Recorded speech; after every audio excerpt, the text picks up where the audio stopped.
some of the comments made by good NFL draft analyst Todd McShay and some of the things he said about Najee Harris. So from what I can tell here from this article, I'll just read it from here. The ESPN insider would read him the draft report that Todd McShay had on him. And this was during Najee Harris's appearance on the Adam Schefter podcast. Yeah. And some of the stuff that Todd McShay said that Schefter was reading to Harris kind of made him a little bit upset. One of the statements Schefter read was McShay saying how Harris showed improvement as a pass catcher. And that's been, if anyone's been following Najee Harris, a little bit of a testy thing to poke at with him. So, as one would respond, then this is a quote here. Najee Harris said, "I think Todd McShay can kiss my ass." How is he going to say he showed better production? I did not play my freshman or sophomore seasons, rarely ever. I didn't have an opportunity to show I could catch. It's not because I can't. It's because I wasn't in the game to show people I could catch. So let's just stop looking at the stat sheet and watch the game. So pretty emphatically put. And this was 2 years ago. One of the reporters brought up Najee's route running and pass catching ability and asking him like how much more time the offseason should you put in to work on this. And Najee was just like, dude, I could always catch. I'm playing football here. I just never got the opportunity to run routes and catch passes, and now I do.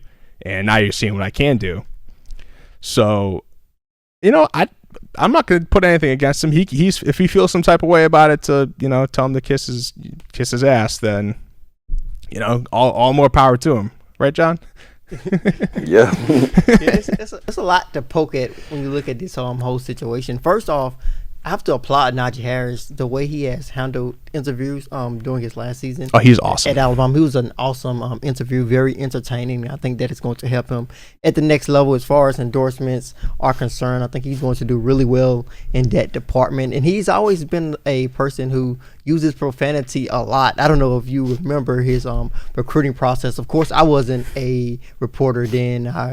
I wasn't covering recruiting when he was going through the recruiting process as far as him coming to Alabama, but his recruiting was a bit of a show, a little bit of uncertainty. But I remember people who talk about interviewing him, they will always say use profanity in every interview. Oh, no, he is completely authentic, which is what I love about him. He was cussing in high school? Yeah. He was cursing in high school, according to the reports. He just didn't care. He just, I mean, some of these Californians are just different. They just don't care, And that's what I like about him. He's authentic. He's just going to say what's on his mind. He's not going to change for anybody. He's going to speak his truth and just move on and just go with it. Yeah, he's real. I think he showed that a lot of times during his time at Alabama with him giving his food away. Of course, you saw that video, but also with them shouting out the local reporter who jumped in on a press conference where he was. Oh yeah, no, he remembers people. He's genuine. Like if you were covering him back in high school and we was just hyping him up, and he's gonna remember you.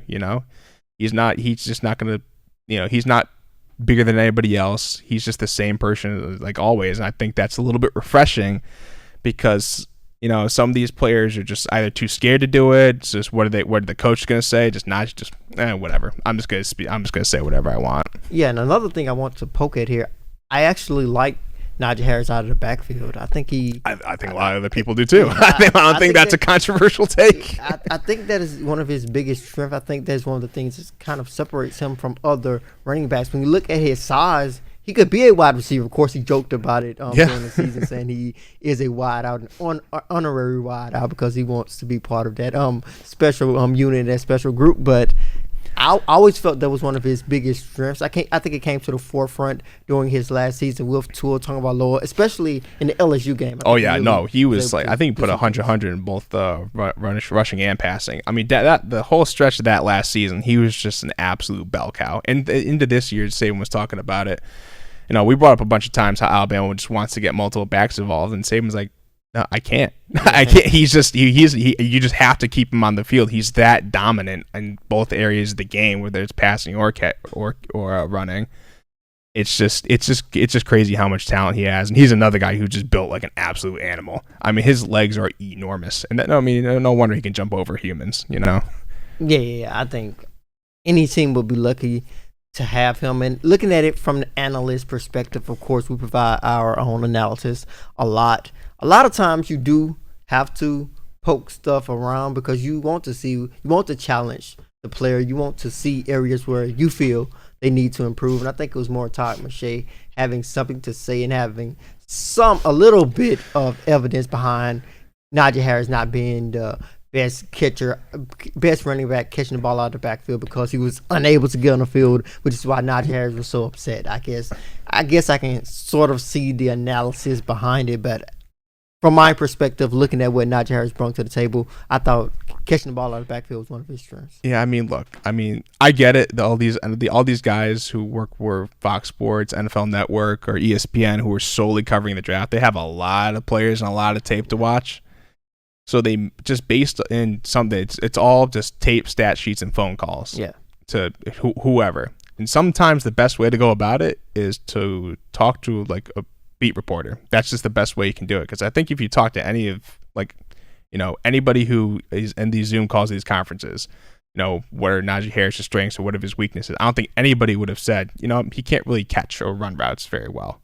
I don't think anyone would have said that. So I think it was just a thing of, he's got a lot of ground to cover here, not a lot, and it may seem like a lot of time, but it is like thousands, hundreds of players who are entering this draft. So I think it was just something that it just wasn't that featured in his game or on his tape at the start, and it's just something that he, all producers are probably like, what are his strengths? What are his weaknesses? You have to find something. There's got to be something there. Because if we're complimenting someone, we also have to have something that's a little bit critiquing. So I think that's just kind of how it was, and he had to come up with something, and pass catching was the easiest thing. And I think that's just it. Yeah, now like I said, I understand the analysis because Alabama offers hundreds of kids each recruiting class, and I have to know at least something about each one of them for the most part. So I definitely feel where Todd McShay yeah, you feel his pain. Yeah, you have. Yeah, you got a lot. I mean, I think I got a lot. There's still some people on the roster who I haven't seen you cover prior to this, or who have transferred in. I'm like, wait, who's this again? I mean, it's always rough out here. I'm not a name person, so it's always just going to be tough remembering these people and just remembering what kind of players they are. It's just a lot of homework.